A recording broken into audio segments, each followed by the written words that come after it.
السلام عليكم ورحمة الله وبركاته.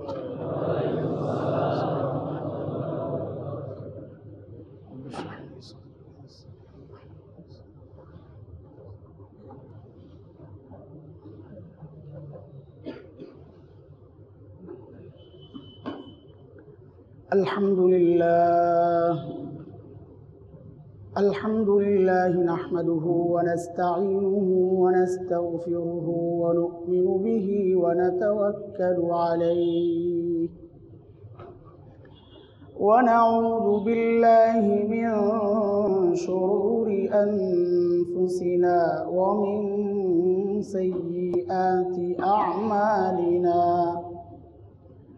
من يهده الله فلا مضل له ومن يضلله فلا هادي له. وأشهد أن لا إله إلا الله وحده لا شريك له. وأشهد أن سيدنا وسندنا وحبيبنا ومولانا محمدا عبده ورسوله. اللهم صل على محمد وعلى آل محمد كما صليت على إبراهيم وعلى آل إبراهيم إنك حميد مجيد. اللهم بارك على محمد وعلى آل محمد كما باركت على إبراهيم وعلى آل إبراهيم إنك حميد مجيد. أما بعد فأعوذ بالله من الشيطان الرجيم. بسم الله الرحمن الرحيم. يا أيتها النفس المطمئنة ارجعي إلى ربك راضية مرضية فادخلي في عبادي وادخلي جنتي. آمنت بالله صدق الله العلي العظيم. محترم হাজরিন, গত জুমায় যে আলোচনা শুরু করেছিলাম ঈমানই মৃত্যু, যে আমলের কারণে যে আমলের ওসিলায় হতে পারে আশাবাদী আমরা, ওই সমস্ত কিছু আমলের কথা আলোচনা শুরু করেছিলাম। 4টা বিষয়ের কথা গত জুমায় আলোচনা হয়েছে যে এই 4 আমলের বরকতে আশা করা যায় আল্লাহ তাআলা আমাদেরকে ঈমানের সাথে কবুল করবেন ইনশাআল্লাহ। আর এটা আমাদের সকলেরই জীবনের টার্গেট হওয়া উচিত, এটা যে আমার মৃত্যু যেন হয় ঈমানের সাথে। এমন না হয় যে সকালে তো ঈমানদার ছিলাম, সন্ধ্যায় বেঈমান হইয়া মৃত্যুবরণ করেছি, যেন এমন না হয়। একজন বান্দার জন্য এটা অনেক বড় দুর্ভাগ্যের কথা। তো গত জুমায় যে 4 বিষয়ের আলোচনা করেছি এটা আবারও কথা বলি মনে রাখার জন্যে। বিস্তারিত আলোচনা হবে না, শুধু সংখ্যাগুলো বলে যাই, বিষয়গুলো বলে যাই। প্রথম আমলের কথা বলেছি যে আমলের বরকতে আল্লাহ তাআলা ঈমানি মৃত্যু দান করবেন, আমরা আশাবাদী। হাদিস এমনটাই বলে, ইশারা করে, ইঙ্গিত করে। সেটা হচ্ছে নিজের দৃষ্টিকে হেফাজত করা, নজরের হেফাজত করা, এটা এক ভয়ঙ্কর জিনিস। শয়তানের বিষাক্ত তীর বলেছেন নবী আলাইহিস সালাতু ওয়াস সালাম, সাধারণ তীর না, বিষাক্ত তীর। সাধারণ তীর জখম করে, এটাকে সারিয়ে নেওয়া যায়, কিন্তু যদি তীরটা বিষ মাখা থাকে গোটা শরীরে বিষ এর প্রতিক্রিয়া শুরু হয়। তো দৃষ্টিটাও এমন একটা শয়তানের বিষ মাখানো তীর, সে ওর মাধ্যমে আমার গোটা শরীরকে, কলবকে, দেমাগকে গুনার দিকে উৎসাহিত করে। দেখতেছি চোখ দিয়া, দেমাগে ঘুরতেছে গুনার ইচ্ছা, দিলের মধ্যে গুনার ইচ্ছা, আমি সংকল্পবদ্ধ হচ্ছি, হাত আগাইতেছে, কান আগাইতেছে, জবান আগাইতেছে গুনার জন্যে। এগুলোর সব মূল হচ্ছে দৃষ্টি। গোটা অস্তিত্বের মধ্যে এই দৃষ্টির প্রভাব খুব দ্রুত বিস্তার করে। নবী আলাইহিস সালাম বলেছেন, 1 নম্বর, দৃষ্টির হেফাজত করলে আল্লাহ তাআলা অন্তরের মধ্যে ঈমানের হালাওয়া, আল্লাহ বলেছেন আবদালতুহু ঈমানা ইয়াজিদু হালাওয়াতাল ঈমান। যে ব্যক্তি দৃষ্টিকে হেফাজত করবে, নবী আলাইহিস সালাতু ওয়াস সালাম শুনিয়েছেন হাদিসে কুদসি, যে ব্যক্তি দৃষ্টিকে হেফাজত করবে আল্লাহ তাআলা তার দিলের মধ্যে ঈমানের মজা দিয়া ওই কষ্টটাকে, দৃষ্টিকে হেফাজত করা একটা কষ্ট, মনের বিরুদ্ধে অবস্থান নিতে হয়। তো আল্লাহ বলেন আবদালতুহু ঈমানা, যে এই কষ্ট করবে তার এই কষ্টের বিনিময়টা আমি কি দিব, তার দিলের মধ্যে ঈমানের নূর তৈরি করে দিব। আর এটা বড়দের কথা, যার দিলের মধ্যে একবার ঈমানি নূর ঢুকে যায় এটা সহজে বের হয় না। তো ওই ঈমানি নূর সহ যদি মৃত্যু হয় তো আমার ঈমান সহ মৃত্যু হবে ইনশাআল্লাহ। এই জন্যে দৃষ্টির হেফাজত 1 নম্বর। 2 নম্বর হচ্ছে মিসওয়াকের আমলের কথা বলেছি, যে মিসওয়াকের আমল এটাও ঈমানি মৃত্যুর জন্য একটা বড় কারণ হতে পারে। কারণ হাদিসে আসছে, নবী আলাইহিস সালাম বলেছেন মিসওয়াক করলে আল্লাহ সন্তুষ্ট হন। আসওয়াকু মাতহারাতুন লিল ফাম ওয়া মারদাতুন লির-রব, রবের সন্তুষ্টি অর্জন হয় মিসওয়াকের মাধ্যমে। তো যে বান্দার উপর রব সন্তুষ্ট থাকেন ওই বান্দাকে রব বেঈমান বানায়া কবরে নেবেন না ইনশাআল্লাহ তাআলা। 3 নম্বর বলেছি আল্লাহর নিয়ামতের শুকরিয়া আদায় করা, যে রব হিসাবে আল্লাহকে পেয়েছি, দিন হিসাবে ইসলামকে পেয়েছি, নবী হিসাবে আমার প্রিয় হাবিবকে পেয়েছি, এগুলো আল্লাহর শুকরিয়া বেশি বেশি আদায় করা। রাদিতু বিল্লাহি রাব্বা ওয়া বিল ইসলামি দীনা ওয়া বি মুহাম্মাদিন সাল্লাল্লাহু আলাইহি ওয়াসাল্লাম নবিয়্যান ওয়া রাসূলা, এগুলো বেশি বেশি পড়া, বিশেষ করে আজানের দোয়ার পর পড়া। আর অন্যান্য যত নিয়ামত আল্লাহ তাআলা আমাকে দিয়েছেন, আমার হায়াতের নিয়ামত, আমার যৌবনের নিয়ামত, আমার সুস্থতার নিয়ামত, আমার সচ্ছলতার নিয়ামত, আমার অবসর টাইমের নিয়ামত, যেগুলো নবী বলেছেন ইগতানিম খামসান ক্বাবলা খামস, হায়াতাকা ক্বাবলা মাউতিক ওয়া শাবাবাকা ক্বাবলা হারামিক ওয়া সিহহাতাকা ক্বাবলা সুকুমিক ওয়া গিনাকা ক্বাবলা ফাকরিক ওয়া ফারাগাকা ক্বাবলা শুগলিক। যে 5টা নিয়ামতের কথা নবী বলেছেন, বিশেষ করে ওই নিয়ামতগুলো বেশি বেশি নিয়ামতের শুকরিয়া আদায় করলেও, যেহেতু আল্লাহর ওয়াদা নিয়ামতের শুকরিয়া আদায় করলে আল্লাহ তাআলা নিয়ামতকে বাড়ায়া দেন, আমি এই নিয়ামত পায়া যদি শুকরিয়া আদায় করি, মালিকের শুকরিয়া আদায় করি, নবীর শ্রেষ্ঠ নবী পেয়েছি শুকরিয়া আদায় করি, দিন হিসাবে ইসলামকে পেয়েছি শুকরিয়া আদায় করি, তো আল্লাহ তাআলা যেহেতু বাড়ায়া দেওয়ার ওয়াদা করছেন এটা অব্যাহত থাকবে। এই অবস্থায় আমি কবরে যাব ইনশাআল্লাহ তাআলা। 4 নম্বর আলোচনা করেছি সাদাকার কথা, যে সাদাকার মাধ্যমেও ঈমানি মৃত্যু আশা করা যায়। কেন? যেহেতু হাদিসে আসছে ইন্নাস সাদাকা লা তুতফিউল গাদাব ওয়া তাদফাউ মিতাতাস সু, যে সাদাকা আল্লাহর অসন্তুষ্টি, নারাজি, আল্লাহর রাগ, আল্লাহর ক্ষোভ, আল্লাহর ক্রোধকে নিবায়া দেয় আর খারাপ মৃত্যু থেকে তাকে বাঁচায়া দেয়। তো আমরা বলেছি যে একজন মানুষের জন্য বেঈমান হয়ে মৃত্যুবরণ করার চেয়ে খারাপ মৃত্যু আর কি হইতে পারে? সবচেয়ে ভয়ঙ্কর মৃত্যু তো বেঈমান হয়ে মৃত্যুবরণ করা। তো যেহেতু নবী বলেছেন যে সাদাকার মাধ্যমে খারাপ মৃত্যু থেকে আল্লাহ বাঁচায়া দেন, তো আমরা আশাবাদী যে আল্লাহ তাআলা সাদাকার মাধ্যমে আমাদেরকে বেঈমান অবস্থায় মৃত্যুর থেকেও আল্লাহ তাআলা আমাদেরকে হেফাজত করবেন ইনশাআল্লাহ। এই 4টা বিষয়ের আলোচনা হয়েছে, যেগুলো আমাদেরকে ঈমানি মৃত্যুর জন্যে সহায়ক ভূমিকা হিসাবে কাজ করবে, আমরা আশাবাদী। এগুলো সালাফে সালেহিনদের কথা। আমি ছোট মানুষ বলে ভেবেন না যে আমি বানায়া বানায়া বলতেছি, কথাগুলোর ওজন কম।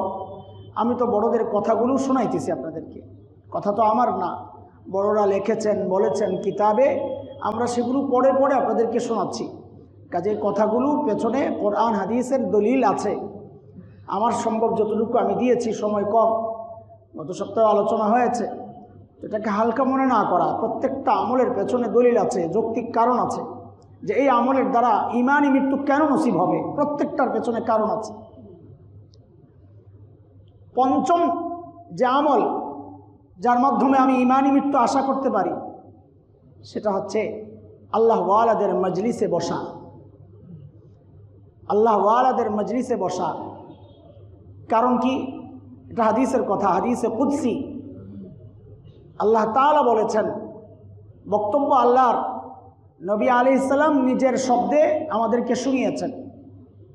আগেও বলেছি এটা, কোরআন হচ্ছে বক্তব্য আল্লাহর, শব্দ আল্লাহর। কোরআনের শব্দগুলো আল্লাহর, বক্তব্য আল্লাহর। হাদিসে কুদসি হচ্ছে বক্তব্য আল্লাহর, শব্দগুলো নবীর। আল্লাহ নবীর দিলের মধ্যে ঢেলে দিয়েছেন আল্লাহর কথাটা, নবী নিজের শব্দে এটা ব্যক্ত করেছেন। এটাকে বলে হাদিসে কুদসি, এটা আল্লাহরই কথা। তো আল্লাহ তাআলা বলেছেন 4 শ্রেণীর মানুষকে ভালোবাসা আমি আল্লাহর জন্য জরুরি হয়ে যায়। ওয়াজাবাত মুহাব্বতি লিল মুতাহাব্বিনা ফিয়া ওয়ালিল মুতাজালিসিনা ফিয়া ওয়ালিল মুতাজাবিরিনা ফিয়া ওয়ালিল মুতাবাযিলিনা ফিয়া। এর মধ্যে 4 শ্রেণীর মধ্যে একটা হচ্ছে আল মুতাজালিসিনা ফিয়া। যখন কেউ একজন আরেকজনের সাথে বসে আল্লাহকে মহব্বত করার কারণে, একজন আল্লাহ ওয়ালার মজলিসে গিয়ে বসলাম, আল্লাহ ওয়ালার সোহবতে গিয়ে বসলাম, কিসের কারণে? আল্লাহকে মহব্বত করার কারণে। তো যেহেতু বসছি, তো আল্লাহ তাআলা ওয়াদা দিতেছেন ওই আল্লাহ ওয়ালাকেও তো আমি মহব্বত করি, তুমি যেহেতু তার সাথে গিয়ে বসছ, তোমাকে মহব্বত করাও আমি আল্লাহর জন্য জরুরি হয়ে গেল। তো আল্লাহ যাকে মহব্বত করবেন তার মৃত্যু ঈমান ছাড়া হবে, এটা কিভাবে আমরা আশা করি? আল্লাহর মাহবুব বান্দাকে আল্লাহ ঈমানের সাথেই তো নেবেন। আল্লাহর মাহবুব বান্দা যে হবে তাকে আল্লাহ তাআলা ঈমানের সাথেই তো নেবেন, এটাই তো স্বাভাবিক কথা। এই জন্য আল্লাহ ওয়ালাদের মজলিসে বসবো এই নিয়তে যে আমার এই উসিলায় যেন ঈমানি মৃত্যু হয়। হ্যাঁ, বেশি বেশি আল্লাহ ওয়ালাদের মজলিসগুলোতে বসবো, যেখানে আল্লাহ ওয়ালারা থাকেন খুঁজে খুঁজে বের করব, খুঁজে খুঁজে। দুনিয়ার স্বার্থের জন্য কত কত কষ্ট করি, আখিরাতের স্বার্থের জন্য এই কষ্ট করি যে কোথায় কোথায় আল্লাহ ওয়ালারা মজলিস করেন, আল্লাহ ওয়ালারা কোথায় কোথায় আমাদের বড়দের মাসিক ইসলাহি মজলিস হয়, সাপ্তাহিক হয়, এগুলো খুঁজে খুঁজে বের করি। আলহামদুলিল্লাহ আমাদের এখানেও মজলিস হয়, আপনাদের জানা আছে। আমাদের আল্লাহ ওয়ালারা আসেন, বুজুর্গরা আসেন। করোনার কারণে দীর্ঘদিন বন্ধ থাকলেও গত মাসে আমরা শুরু করেছি। এই মাসেও হবে ইনশাআল্লাহ, এই বুধবারের পরের বুধবার, প্রতি ইংরেজি মাসের 2য় বুধবার হয় যেটা আমাদের এখানে মজলিস।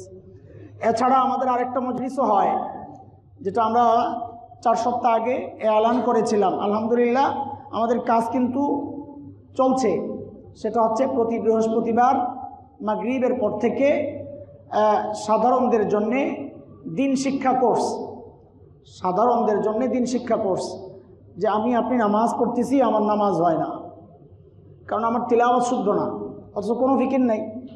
আমার বড় কষ্ট লাগে যে এই মজলিস করি যখন আমরা, একটা খুব কষ্টের কথা বলতেছি আপনাদেরকে, এই মজলিস যখন করি ওই অবস্থায়ও কিছু ভাইকে দেখি আশেপাশে বসে বসে নিজে নিজে কোরআন শরীফ পড়ে। উনি ভাবতেছেন যে আমি আলাদা আমল করতেছি, আমার অনেক সওয়াব হইতেছে।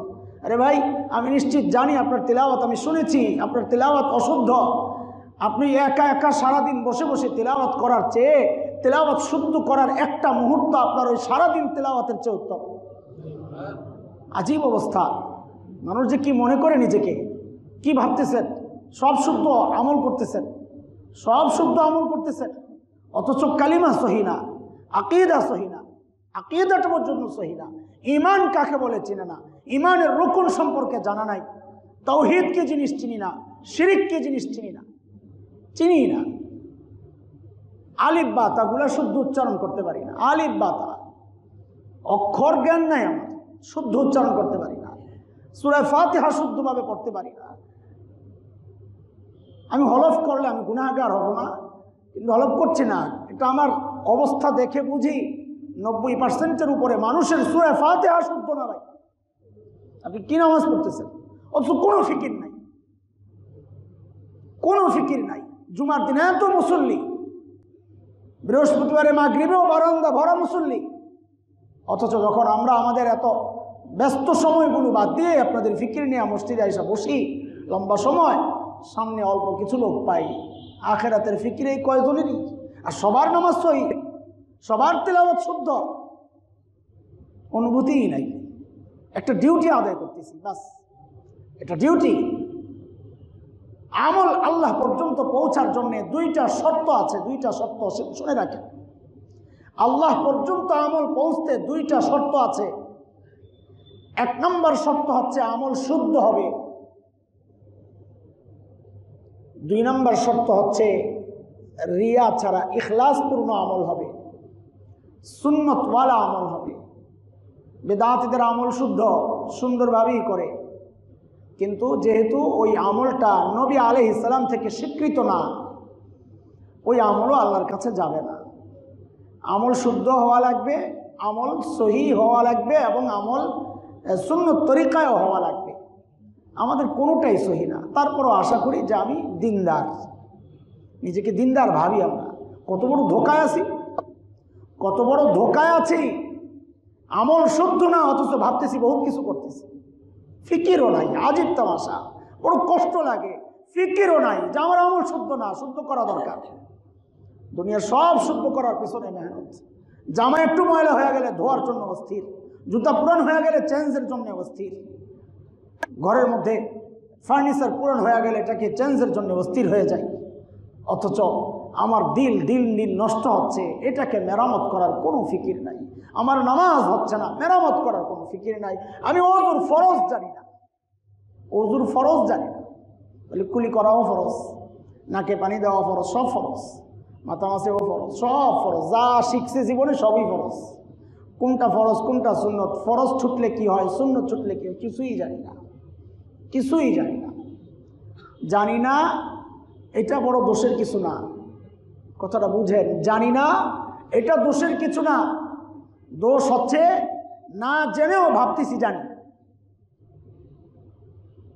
না জানা তো দোষের কিছু না, না জানি না বলেই তো আল্লাহ তাআলা এত ব্যবস্থা করেছেন, নবী পাঠিয়েছেন, কিতাব পাঠিয়েছেন। আমি তো জাহেল ছিলাম, আল্লাহ তো আমাকে জাহেল দুনিয়ায় পাঠাইছেন।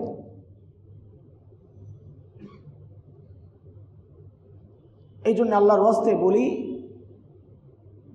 আমাদের মজলিসে আসা জরুরি না, আপনি আপনার মতোই শিখেন না। আমরা তো প্রস্তুত, আমরা সময় দিতে প্রস্তুত। আপনি একটু সময় বের করেন, যৌথ ব্যবসা এটা, আপনারও ইনভেস্ট হোক কিছু, আমাদেরও ইনভেস্ট হোক কিছু, আমাদের মেহনত, আমাদের সময় আমরা ইনভেস্ট করব। আপনি আপনার একটু সময় ইনভেস্ট করবেন না? হ্যাঁ, আমরা আমাদের জিম্মাদারি আদায় করতেছি যতটুকু সম্ভব। ভাই, আল্লাহ তাআলা যেন আমাকে জিজ্ঞেস করলে আমি জবাব দিতে পারি। যেহেতু আল্লাহ তাআলা আমাকে জিজ্ঞেস করবেন মানুষের কাছে এই কথাগুলো আমি পৌঁছাইছি কিনা, আমি যেন জবাব দিতে পারি যে হ্যাঁ আমি পৌঁছাইছি। এই জন্য আপনাদের কষ্ট লাগলেও আমি বলতেছি, দুনিয়ার মানুষের কষ্টের কোনো পরোয়া নাই আমার, দুনিয়ার মানুষের মান অভিমানের কোনো পরোয়া নাই। আপনি হাজার রাগ করতে পারেন, আমি আমার মালিককেও সন্তুষ্ট করতে পারবো না। আপনি কষ্ট পান, কষ্ট পান, আপনাকে কষ্ট দেওয়ার জন্যে বলা না, আপনি যেন আখিরাতে কষ্ট না পান ওই জন্যে বলা। আমিও যেন কষ্ট না পাই, আপনিও যেন কষ্ট না পান। উম্মতের এই ফিকির আলেম হওয়ার কারণে এটা আমার জিম্মাদারি। নবী আলাইহিস সালামের যে ফিকির ছিল, আলেম হিসাবে আমারও ওই ফিকির। এখন আপনি না আসলে আমার জিম্মাদারি আমি আদায় করছি বলতে পারবো। আপনি কি বলবেন আল্লাহর কাছে? আল্লাহ তাআলা যদি বলেন, আপনি বলতে পারবেন যে আমার ব্যবস্থা ছিল না? বলে তোমার কানে কি হাসান জামিলের ওই এলান যায় নাই? তো কি জবাব দিবেন? ভাই, আল্লাহর ওয়াস্তে একটু সময়, তো সপ্তাহে একদিন আপনার কাছে সময় চাইছি, সপ্তাহে একদিন সময় চাইছি, পুরা দিনও না। আপনি অফিস শেষ করে চলে আসেন, মাগরিবের পর থেকে একটু সময় দেন আমাদেরকে। প্রতি বৃহস্পতিবার মাগরিবের পর একটু সময় দেন। আপনার সূরাটা একটু শুদ্ধ করানোর মেহনত আমরা করি, আপনার কালিমা একটু শুদ্ধ করানোর মেহনত করি, আপনার আমলগুলো একটু শুদ্ধ করানোর মেহনত করি। আমরা তো অজু শিখাইতেছি, একদম অজুখানায় গিয়া ধুয়া ধুয়া দেখায় নবী আলাইহিস সালাম কীভাবে অজু করেছেন, কতটুকু পানি দিয়ে অজু করেছেন, আমরা দেখায় দেখায় শিখাইতেছি। আসেন না আপনি, ইনশাআল্লাহ ফায়দা হবে। ভাই, আপনিও বাঁচেন, আমরাও বাঁচি। আল্লাহ তাআলা আমাদের ওই অনুভূতি জাগায়া দেখ, যেটা আমার দরকার। অনুভূতিই নাই, একদম অনুভূতিহীন হয়ে গেছে। এই অনুভূতিহীন হওয়ার এটা গুনার ফসল, কথাটা মনে রেখেন। আগে আলোচনা গেছে, দ্বীনের অনুভূতি দিলের মধ্যে না জাগা এটা গুনার ফসল। কারণ আল্লাহ বলেছেন কাল্লা বাল রানা আলা কুলুবিহিম মা কানু ইয়াকসিবুন। আল্লাহ বলেছেন গুনার কারণে কলবের মধ্যে জং পড়ে যায়, যার কারণে অনুভূতিহীন হয়ে যায়। এটা কথাগুলো কাজে লাগে না? কেন লাগে না? কলবের মধ্যে জং পড়া গুনাহ করতে করতে। আল্লাহ তাআলা আমাদের জন্য সহজ করে দেন। শিক্ষার কোনো শেষ নাই। আপনি লজ্জা কেন পান? এই যে আমার সামনে এক বুড়া বসা আছে, আমার বাবার বয়সী, মাশাআল্লাহ, কোনো দরস মিস নাই। জুমার দিনও সবার আগে সবার সামনে বলতেছি, ঠিক না? আমি সামনে পড়ে গেছে বললাম আলহামদুলিল্লাহ। প্রত্যেক দিনের পড়ায়ও বসেন, দরসেও বসেন, জুমায়ও সবার আসে। বয়স কোনো ব্যাপার না, দরকার আপনার ইচ্ছাটা। সালমান ফার্সির মতো মানুষ, শতবর্ষী মানুষ আইসা শিখছেন দিন। আপনার কয় বছর হয়েছে? শতবর্ষী মানুষ দিন শিখছেন আইসা। হযরত আবু বকরের বাবা দাড়ি পাইকা চুল সাদা হইয়া একদম ধবধবে সাদা, আবু কুহাফা রাদিয়াল্লাহু আনহু মক্কা বিজয়ের দিন আবু বকর ধরে ধরে আনছেন ইয়া রাসূলুল্লাহ ঈমান কবুলের জন্য। একদম বৃদ্ধ মানুষ আবু বকরের বাবা। নবী আলাইহিস সালাম একটু মেহেন্দি টেন্দি লাগায় আসতে বলছেন। ওই বয়সও আইসা দিন শিখছে। লজ্জা লাগে নাই? কারণ আখিরাতের লজ্জা তো আরো ভয়ঙ্কর লজ্জা। এই জন্য আল্লাহর কাছে আমরা দোয়াও করি, রব্বানা ওয়া আতিনা মা ওয়া'আদতানা আলা রুসুলিক ওয়া লা তুখজিনা ইয়াওমাল কিয়ামা। আল্লাহ আখিরাতে কিয়ামতের দিন আমাকে লাঞ্ছিত করো না। এটা প্রত্যেকটা মানুষের মাথার মধ্যে এটা কেন ঢোকে না? দুনিয়ার লাঞ্ছনার চেয়ে কিয়ামতের লাঞ্ছনা আমার জন্য অনেক বড় ভয়ঙ্কর। এটা লাঞ্ছনার কি? এটা তো আপনার জন্য নিয়ামত। দিন শিখতে আসছেন মানে আপনি তালিবুল ইলম, দিন শিখার, দিনের শিক্ষার্থী, যাদের জন্য মাখলুক সব দোয়া করে আল্লাহর কাছে। কত বড় মর্যাদা আপনার। দিন শিখতে আসছেন তো তালিবুল ইলমের খাতায় নাম উঠে গেছে।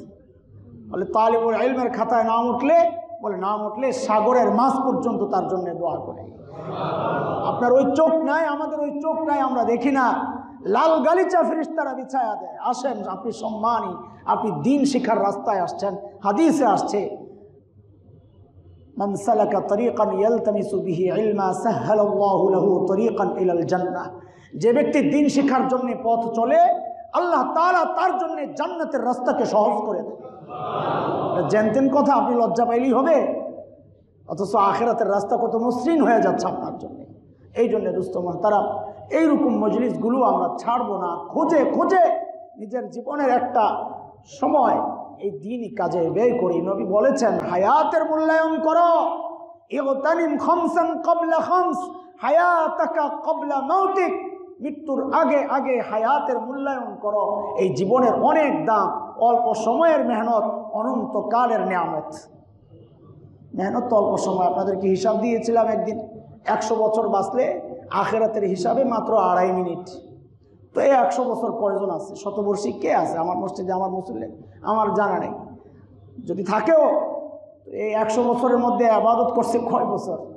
ঘুম, খাওয়া দাওয়া, নিজের যে জীবনের চাহিদা, মানবিক চাহিদা যেগুলো আছে মানবীয়, সব চাহিদা মিটায়া একজন মানুষ ইবাদতের সুযোগ বা কতটুকু পান? ধরলাম 3 ভাগের 1 ভাগ ইবাদত করছে, তো অনেক বড় বুজুর্গ। এই এত ইবাদত করার পরেও তো আখিরাতের টাইম হিসাবে 1 ঘন্টা হবে। আপনি এই 1 ঘন্টা ইবাদত করতেছেন, আর নিয়ামত ভোগ করবেন কোনটা? খালিদিনা ফিহা আবাদা। ঢুকবেন তো বের হওয়ার কোনো রাস্তা নাই।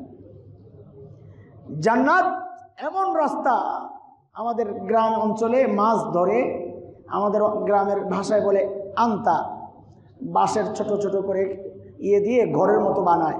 দেখছেন কিনা আপনারা? শহরের মানুষ কোত্থেকে দেখবেন আপনি? আপনি আন্তা দেখেন, দেখেন মাঝে মধ্যে দেখেন, সেটা হলো বৈশাখী মেলায় গেলে ছবি দেখেন আর কি। ওইটা আমার ঐতিহ্য, সুবহানাল্লাহ। আপনারে ঐতিহ্য শেখায় হইলো পয়লা বৈশাখের দিন। এছাড়া আপনি আর এই গ্রামের এই সমস্ত পরিবেশ কোত্থেকে দেখবেন? আল্লাহ।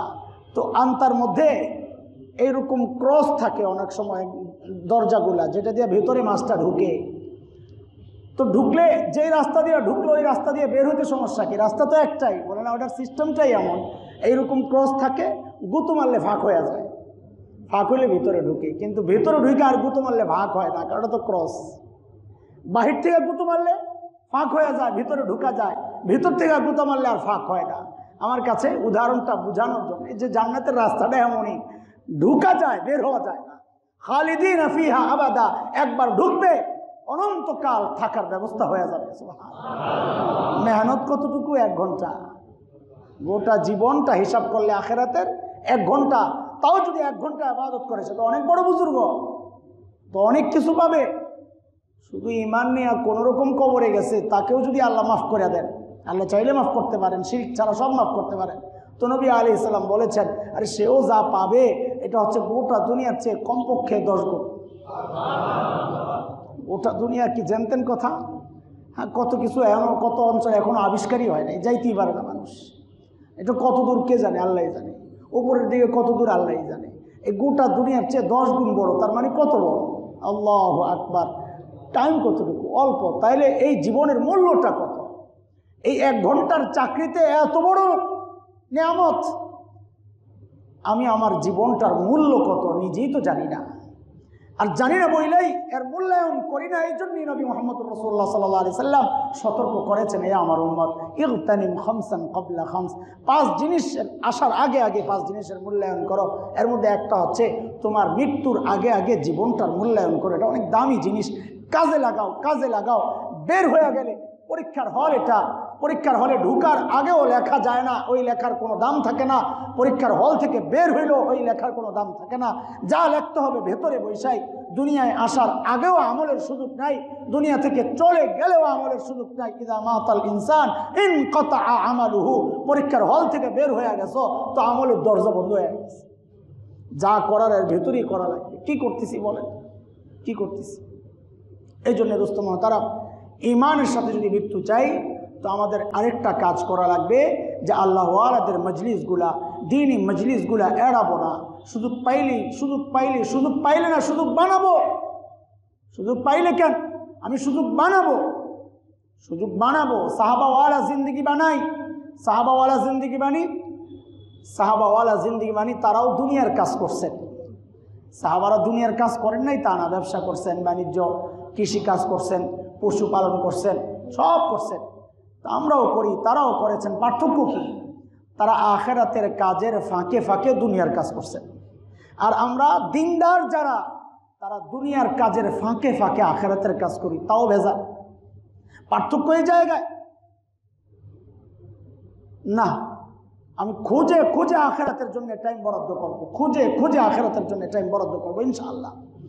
আল্লাহ তৌফিক দেন আপনাদেরকে, আমাদের সবাইকে, আমাকেও। আমিও তৌফিক চাই আল্লাহর কাছে তৌফিকও চাওয়া লাগবে। 5 নাম্বার, আল্লাহ ওয়ালাদের মজলিসগুলো, দ্বীনি মজলিসগুলোতে বসা তো আল্লাহর ওয়াদা, এদেরকে ভালোবাসা আমার জন্য জরুরি হয়ে যায়। ওয়াজাবাত মুহাব্বতি লিল মুতাজালিসিনা ফিয়া। 6 নাম্বার, আল্লাহর যে সমস্ত নিয়ামত আছে, 3 নম্বরে গেছে আল্লাহর নিয়ামতের শুকরিয়া আদায় করা। 6 নম্বর হচ্ছে আল্লাহর মহাব্বত, নিয়ামত না, আল্লাহর মহাব্বত প্রকাশ করা। জিজ্ঞেস করলে এই লাইন থেকে ওই লাইন থেকে এই লাইন পর্যন্ত সমস্ত মুসল্লি একজন একজন করে যদি জিজ্ঞেস করি, আপনি কি আল্লাহকে ভালোবাসেন? তো সবাই এক বাক্যে বলবে, হ্যাঁ অবশ্যই। না বাসলে মসজিদে কেন আসছি? মসজিদে আসাই তো প্রমাণ করে আমরা আল্লাহকে ভালোবাসি, নাকি? বাসি? আল্লাহকে ভালোবাসি? আলহামদুলিল্লাহ, এটা তো বড় দামি কথা। কিন্তু আল্লাহ কি বলেছেন? আপনি বললেই হবে, বিয়ের কাজ অর্ধেক হয়ে গেছে, কাজ তো অর্ধেক হয়ে গেছে, রাজার মেয়েরে বিয়ে করবে, তুই কেমনে আশা করছ? অর্ধেক আগায় গেছি, আর বাকি অর্ধেকের চেষ্টা আছে। তো অনেক আগায় গেছে, অর্ধেক কি আগাইছ? যে আমি তো রাজি, আমি যেহেতু রাজি তো অর্ধেক হয়ে গেছে, বাকি অর্ধেক রাজা রাজি হইলেও মেয়ে রাজি হইলেই হয়। তো অর্ধেক যেহেতু আগায় গেছে, বাকিটাও হয়ে যাবে। এইটা তো একটা পাগলামি ছাড়া কিচ্ছু না। আমি আল্লাহকে ভালোবাসি, অর্ধেক কাজ তো হয়ে গেছে, আরে ভাই বাকিটার কি অবস্থা? তা আল্লাহ তাআলা বলেন, হ্যাঁ আমারটাও চাও তুমি, তো তুমি মুখে বললে হবে না, এটা প্রকাশ করা লাগবে। আমাকে যে মহব্বত করো এটা প্রকাশ করা লাগবে। প্রকাশ কেমনে করব? তো আল্লাহ তাআলা সূরা আলে ইমরানের মধ্যে নবীর মাধ্যমে আমাদেরকে সাল্লাল্লাহু আলাইহি সাল্লাম আমাদেরকে জানায়া দিয়েছেন যে আমাকে যারা মহব্বত করে এটা প্রকাশ করার পদ্ধতি কি। কুল ইন কুনতুম তুহিব্বুনাল্লাহ ফাত্তাবিউনি ইউহিব্বুকুমুল্লাহু ওয়া ইয়াগফির লাকুম যুনুবাকুম ওয়াল্লাহু গফুরুর রহিম। নবী কেউ যদি বলে আমাকে মহব্বত করে, তো আপনি তাকে বলেন প্রমাণ দিতে। কি দিতে? প্রমাণ দিতে বলেন। মুখে মুখে বললে হবে? বলে প্রমাণ কেমনি দিবে? বলে তাদেরকে বলেন তারা যেন আপনাকে পুরোপুরি মানে, এটা হচ্ছে প্রমাণ। আপনাকে পুরোপুরি ফলো করলে বোঝা যাবে সে আমাকে মহব্বত করে, আর না হয় যা বলে মিথ্যা কথা। সুবহানাল্লাহ। বলে যদি আমাকে মানে তাইলে কি হবে?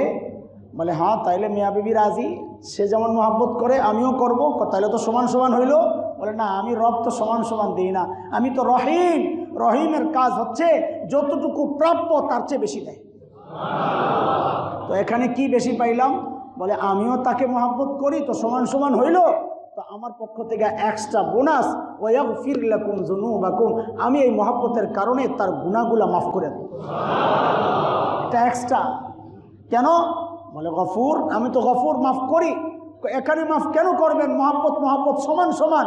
বলে রহিম, বলে আমি খালি গফুর না, আমি তো রহিম। রহিমের কাজ হচ্ছে যতটুকু প্রাপ্য তার চেয়ে বাড়াইয়া দেয়। এখন বলেন, আগে বললাম একজন একজন জিজ্ঞেস করলে সবাই বলবে আমি আল্লাহকে ভালোবাসি।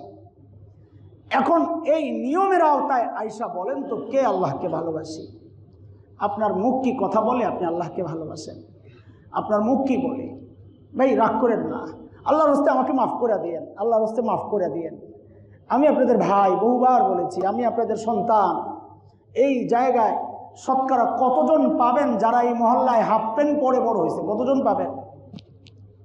হাফ প্যান্টের বয়স কাটাইছে এই মহল্লায়, বিছানায় শোয়া শোয়ার বয়স কাটাইছে এই মহল্লায়, ওই কোণা থেকে কয়জন পাবেন? আমি তো চিনি, আমি তো চিনি আপনি এই মহল্লায় কবে আসছেন, আমি তো জানি।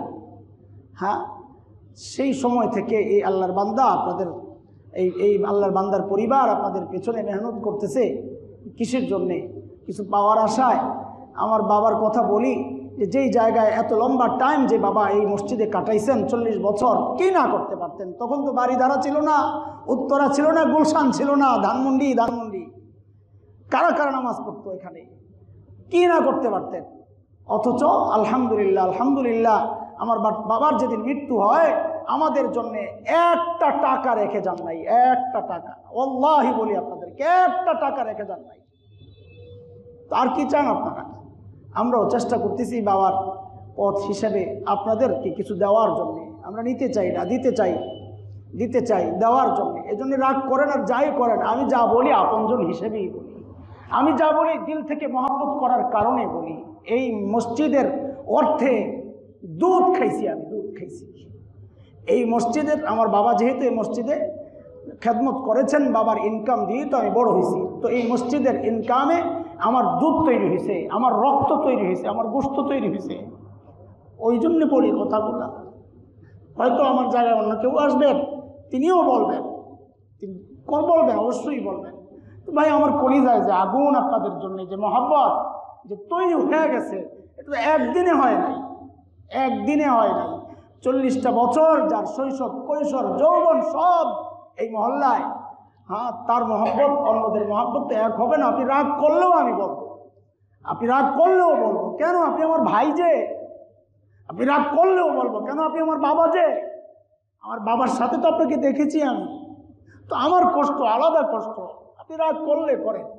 তো এই জন্যে বলি নবী আলাইহিস সালামকে ফলো করেন, দাবি করলে তো করবেন, আপনি করবেন, কিন্তু আপনার চেহারা কি বলে? আপনার চেহারা কি বলে? আপনি নবী মহব্বত করেন, আপনার চেহারা কি বলে? আপনার চেহারার কি নবীর মতো চেহারা? মহব্বতের দাবি কি একরকম করা? আপনি যাকে মহব্বত করেন সে কোন রং পছন্দ করে, আপনি ওইটারও মূল্যায়ন করেন। সে কি খেতে চায়, আপনি ওইটার মূল্যায়ন করেন। অথচ নবীকে মহব্বত করেন, তো নবী কি চায় আপনি কোনোদিন মূল্যায়ন করেছেন? আপনার চেহারার মধ্যে এখন পর্যন্ত নবীর সুরতটা আনতে পারেন নাই, আপনার জামাটা নবীর মতো বানাইতে পারেন নাই, আপনার প্যান্টটা পর্যন্ত নবীর মতো বানাইতে পারেন নাই। তো আপনি কীভাবে দাবি করেন আপনি নবীকে মহব্বত করেন? এটা বুঝি মহব্বতের দাবি? আর এটা বুঝি মহব্বতের দাবি? সাহাবা একরামের মহব্বতের দাবি শোনেন। হ্যাঁ, এক হাবশি নবীকে মহব্বত করেন, তো হাবশির চুল তো কুকড়ানো চুল, শক্ত শক্ত চুল। নবী আলাইহিস সালাম দুই দিকে সীতা করেন, হ্যাঁ, মাঝখান থেকে দুই দিকে যেহেতু বড় চুল ছিল, এটাও জায়েজ, এটাও আলী কারামাল্লাহু ওয়াজহার সুন্নাহ, নবী স্বীকৃতি দিয়েছেন। নবী যেটা করেছেন ওইটাও হাদিস, নবী যেটা স্বীকৃতি দিয়েছেন ওইটাও হাদিস। তো ওই সাহাবীর তো দিল চায় যে আমার চুলগুলো যদি নবীর মতো দুই দিকে এরকম ভাগ করে করতে পারতাম, কিন্তু হয় না, চিরুনি দিয়ে বারবার সোজা করতে পারে না, যেহেতু শক্ত কোঁকড়ানো চুল। তো একদিন কষ্টে শীত গরম করছে, লোহা গরম করছে, লোহা গরম করে ঠিক মাথা বরাবর লাগাই দিচ্ছে, মাঝখান দিয়ে ফাঁক হয়ে গেছে। লোকে জিজ্ঞেস করে তুমি কি করলা, তোমার কি কষ্ট লাগে নাই? এই যে গরম শীতটা লাগাই দিলে কষ্ট লাগে নাই? বলে লাগুক, লাগুক, কিন্তু এর চেয়ে বড় কষ্ট যে আমার মাথা কেন আমার নবীর মতো না। ওই কষ্ট আমি সহ্য পারছি, ওই কষ্ট সইতে না পাইরা মাঝখান দিয়া ফাঁক করছি। এখন আমার দিলে কোনো কষ্ট নাই যে অন্তত নবীর মাঝখানে ফাঁক, আমার মাথার মাঝখানেও ফাঁক। আরে মহব্বত তো এটাকে বলে। কাকে আপনি মহব্বত করতেছেন? নবীর বিরুদ্ধে নবীর দুশমনরা কথা বলে, কেউ আন্দোলন সংগ্রাম করলে আপনি তাকে জঙ্গি বলে তাচ্ছিল্য করতেছেন। নবীর সামনে আপনি কোন মুখে দাঁড়াবেন বলেন তো? নবীর সামনে কোন মুখে দাঁড়াবেন? যে নাস্তিকরা আমাকে গালি দিল, ওলামারা প্রতিবাদ করলো, তাওহীদি জনতা প্রতিবাদ করলো, তুমি তাদেরকে হেফাজতি বইলা গালি দিলা, তুমি তাদেরকে মোল্লা মৌলবী কট্টরপন্থী বইলা গালি দিলা, তাদেরকে জঙ্গি বানানোর চেষ্টা করলা, সন্ত্রাসী বানানোর চেষ্টা করলা। কেন রে? আমার সম্মান নাই? তোরে গালি দিলে তুই কষ্ট পাইছস, আমারে গালি দিলে তুই কষ্ট পাস না, তোর বাবাকে গালি দিলে তুই কষ্ট পাস, আমারে গালি দিলে তুই কষ্ট পাস না। অথচ আল্লাহ কি বলেছেন? কুল ইন কানা আবাউকুম ওয়া আবনাউকুম ওয়া ইখওয়ানুকুম ওয়া আজওয়াজুকুম ওয়া আশীরাতুকুম ওয়া আমওয়ালুন ইকতারাফতুমুহা ওয়া তিজারাতুন তাখশাউনা কাসাদাহা ওয়া মাসাকিনু তারদাউনাহা আহাব্বা ইলাইকুম মিনাল্লাহি ওয়া রাসূলিহি ওয়া জিহাদিন ফি সাবিলি ফাতারাব্বাসু হাত্তা ইয়াতি আল্লাহু বিআমরি। তোমার বাবা মা, সন্তান, আপনজন, ভাই বেরাদার, গচ্ছিত মাল সম্পদ, ব্যবসা, সুন্দর বাড়ি, এই সব কিছুর চেয়ে যদি আল্লাহ, তার রসুল, আল্লাহর রাস্তায় জিহাদ, এগুলো যদি বেশি প্রিয় না হয়, তো খোদার কসম আল্লাহ নবী বলতেছেন, আল্লাহ তাআলা বলতেছেন ফাতারাব্বাসু ফাতারাব্বাসু হাত্তা ইয়াতি আল্লাহু বিআমরি। আল্লাহর আযাবের অপেক্ষা করো, আল্লাহর আযাবের অপেক্ষা করো। করোনা এমনি আসে, আযাব এমনি আসে, আল্লাহর আযাব এমনি আসে। জমিনে নবী লাঞ্ছিত হয়, তা আল্লাহর আযাব আসবে না? নবীর ইজ্জতে আল্লাহ আযাবকে আটকায়া দেয়। আল্লাহ বলেছেন ওমা কানাল্লাহু লিইউআযযিবাহুম ওয়া আনতা ফীহিম। নবী আপনি যতদিন থাকবেন আমি আযাব দিব না, আপনার ইজ্জত। তো নবীর ইজ্জত যেখানে ক্ষুণ্ণ হয়, ওই জায়গায় আল্লাহর আযাব ঠেক দেওয়ার মতো আর কিচ্ছু নাই। আযাব কেন আসবে না? এই জন্য দোস্ত মুহতারাম, যদি চাই ইমানি মৃত্যু হোক, যদি চাই ইমানি মৃত্যু হোক, তো আমাদের আল্লাহকে মহাব্বত এটা প্রকাশ করা লাগবে। আমি যে আল্লাহকে মহাব্বত করি এটা প্রকাশ করা লাগবে। প্রকাশ কেমনে করব? যে আমার চলন বলন হযরত আবু বকর, আহা, হযরত আবু বকর এই 3 সপ্তাহ আগে মনে বলেছি কিভাবে নবীকে ফলো করছেন, যে দেখলে চেনা যায় না কে আবু বকর কে নবী, দেখলে চেনা যায় না কে আবু বকর কে নবী, দেখে বোঝা যায় না, একরকম সব। সুবহানাল্লাহ। সাহাবায়ে কেরাম নবীর মতো চলার জন্য নিজেকে কিভাবে সাজিয়েছেন। আজকে এই কথাও বলে আমাদের এক পীর সাহেবের দাড়ি নাই, বড় পীর সাহেব, লক্ষ লক্ষ মুরিদ, দাড়ি নাই। অবাক কাণ্ড। তার মুরিদ কদিন আগে গ্রেফতার হয়েছিল, আল্লামা আহমদ শফীকে নিয়ে বাজে মন্তব্য করে। তাকে জিজ্ঞেস করছে যে আপনার পীর সাহেবের দাড়ি নাই কেন? তো জবাব কি দেয়? আহা, মানুষকে জাহালত কিভাবে পেয়েছে। জবাব দেয়, আমার পীর তো আন্তর্জাতিক পীর, আমার পীর আন্তর্জাতিক পীর। দুনিয়ার বহু দেশে যেতে হয় যেখানে দাড়ি নিয়ে গেলে ঢোকা কঠিন, কিন্তু ওই জায়গায় তো দাওয়াতি কাজ চালাইতে হবে। আবার আশেকে রসুল, অথচ সাহাবী নবীর আশেকে রসুল কেমন ছিল? হযরত হুযায়ফা ইবনুল ইয়ামান রাদিয়াল্লাহু আনহু যখন পারস্যে গিয়েছেন নবীর চিঠি নিয়ে, দাওয়াত নিয়ে, তো তাদেরকে দরবারে যখন খেতে দেওয়া হয়েছে, খাবার পড়ে গেছে, বসে বসে খাচ্ছেন, খাবার পড়ে গেছে, উঠায়া খাচ্ছেন। তো দরবারিরা মায়া লাগছে, বলে ভাই নিজেকে একটু প্রকাশ করো, তুমি একটা দেশ থেকে প্রতিনিধি হিসাবে আসছো, তোমার এইরকম অবস্থা দেখলে তো বাদশা তোমার সাথে কথা বলা, এই সমস্ত ফালতু লোককে আমি কেন কথা বলবো? এটা করো না, নিজেকে একটু স্মার্ট দেখাও। হ্যাঁ, আমি যে স্মার্ট এটা বুঝাও, নাইলে বাচ্চা তোমাকে দেখলে কথা বলবে না যে এরকম নিম্ন শ্রেণীর মানুষের সাথে আমি কেন কথা বলবো। হযরত হুযায়ফা ইবনুল ইয়ামান রাদিয়াল্লাহু আনহু পারস্য সম্রাটের দরবারে কি জবাব দিয়েছেন? আতরুকু সুন্নাত হাবিবি লিহাউলাইল হুমাকা, আরে এই সমস্ত নির্বোধদের জন্য আমি আমার হাবিবের সুন্নত ছেড়ে দিব? তুমি কি বলো? সাহাবায়ে কেরাম কি বলছেন? এশক কাকে বলে, মহব্বত কাকে বলে? নিজের একটু স্বার্থ নষ্ট হইলে আমি দিন ছেড়ে দিই, নিজের স্বার্থের বিরুদ্ধে গেলে দিন ছেড়ে দিই, নিজের দলের বিরুদ্ধে গেলে আমি দিনের বিরুদ্ধে কথা বলতে একটু দ্বিধাবোধ করি না। এটা কেমন ঈমান? এটা কেমন আশিক? আমি কেমন নবীর উম্মত? অথচ সাহাবীদের হাল কি ছিল?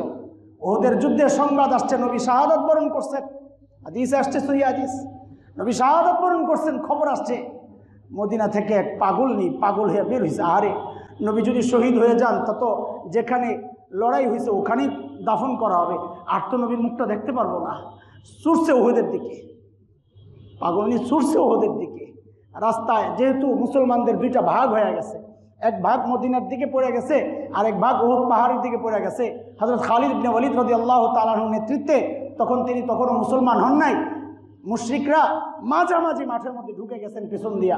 মুসলমান দুই ভাগ হইয়া শহরের দিকে যারা ছিল শহরের দিকে ফেরত আসতেছে, আর নবীকে ঘিরে কিছু সাহাবী ওহদের পাহাড়ের উপরে উঠে গেছে। তো শহরের দিকে যারা আসতেছে এদের মধ্যে এক কাফেলার সাথে ওই নারীর দেখা। বলে, ভাই তুমি ময়দান থেকে আসছো? হ্যাঁ আসছি। বলে, নবী আলাইহিস সালামের কি খবর একটু বলো। বলে, নবীর খবর তো আমি জানি না, নবী তো ওই পাশে, আমরা তো এই পাশে ছিলাম, তবে এতটুকু জানি তোমার ভাই কিন্তু শাহাদাত বরণ করছে। কোনো পরোয়া নাই, দৌড়াইতেছেন। কিছু দূর যায় আরেক কাফেলার সাথে সাক্ষাৎ। বলে, ভাই নবীর খবর কি বলো। বলে, নবীর খবর জানি না, কিন্তু এটা জানি তোমার স্বামী শাহাদাত বরণ করছে। কোনো পরোয়া নাই, দৌড়াইতেছেন। সামনে যায় আরেক কাফেলার সাথে সাক্ষাৎ। বলে, ভাই নবীর খবর বল। বলে, জানি না, কিন্তু তোমার সন্তান শাহাদাত বরণ করছেন এটা জানি। দৌড়ে নবী আলাইহিস সালাম পর্যন্ত পৌঁছছেন পাগলনি। যায়া নবীকে সুস্থ না জীবিত পায়া নবীর পায়ের সামনে লুটায়া পড়ে বলে, ইয়া রাসূলুল্লাহ, রাস্তায় আসার সময় নিজের ভাইয়ের শাহাদাতের খবর পেয়েছি, নিজের স্বামীর শাহাদাতের খবর পেয়েছি, নিজের সন্তানের শাহাদাতের খবর পেয়েছি। ইয়া রাসূলুল্লাহ, আপনাকে জীবিত পাই আমি সব কষ্ট ভুলে গেছি। আরে ভাই, আশিক কাকে বলে তো দেখো। একটু স্বার্থের জন্য নবীর পক্ষ ছাইড়া দেই, একটু স্বার্থের জন্য দ্বীনের পক্ষ ছাইড়া দেই, উলামায়ে কেরামের পক্ষ ছাইড়া দেই, আবার দাবি করি আমি মুসলমান। তো ইমানি মৃত্যু কেমনে হবে বলেন? আবার ইমানি মৃত্যু পাওয়ার জন্যে ইজহারে মহাব্বত, আল্লাহর মহাব্বত তো প্রকাশ করা লাগবে। আল্লাহর মহাব্বত প্রকাশ কেমনে করব? আল্লাহর হাবিবের সুন্নাত জিন্দা কইরা। যেন আমার চলন দেখলে বোঝা যায় আমি মুসলমান, আমার খাওয়া দেখলে বোঝা যায় আমি মুসলমান, আমার দাড়ি দেখলে বোঝা যায় আমি মুসলমান, আমার জামা দেখলে বোঝা যায় আমি মুসলমান, আমার টাকনুর উপরে পায়জামা দেখলে বোঝা যায় এটা মুসলমানের সন্তান, এটা ইমানদারের সন্তান। আমার সৌরর জন্য কথা বলি, আমার সৌরর জন্য কথা বলি।